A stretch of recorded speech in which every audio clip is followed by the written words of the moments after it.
નમસ્કાર વિદ્યાર્થી મિત્રો, જો માઇક્રો ટીચિંગની વાત કરવામાં આવે તો માઇક્રો ટીચિંગના ટોટલ 6 સોપાનો છે.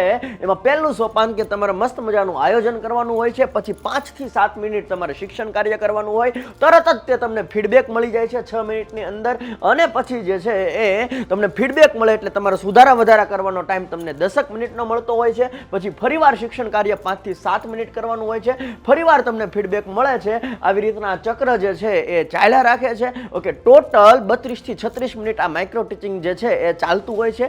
ઓકે, એક ઓપ્શન જો સિલેક્ટ કરવાનો હોય તો તમારે 36 મિનિટ જે છે એ કરવાનું હોય છે. નાના પાયા ઉપરનું શિક્ષણ છે, 5 થી 7 મિનિટ તમારે શિક્ષણ કાર્ય કરાવવાનું હોય છે, અને તરત ને તરત ફીડબેક મળી જતો હોય છે. અને આ ફીડબેક જે છે એ તમારા શિક્ષકો આપી શકતા હોય, તમારા મિત્રો વર્તુળ આપી શકતા હોય, તમે જાતે પણ વિડીયો અથવા તો ટેપ રેકોર્ડર દ્વારા પણ તમે તમારું ફીડબેક જે છે મેળવીને તમારા શિક્ષણ કાર્યની અંદર સુધારા વધારા લાવી શકો છો. તો આ 6 સોપાન વિશે ઇન ડિટેલમાં ભણવા માટે અને આખું શિક્ષણ કાર્ય જે છે ડિટેલમાં ભણવા માટે તમે જોડાઈ શકો છો ગુરુદેવ ટાટ સેકન્ડરી હાઈ સેકન્ડરી બેચની અંદર. જય હિન્દ, જય ભારત.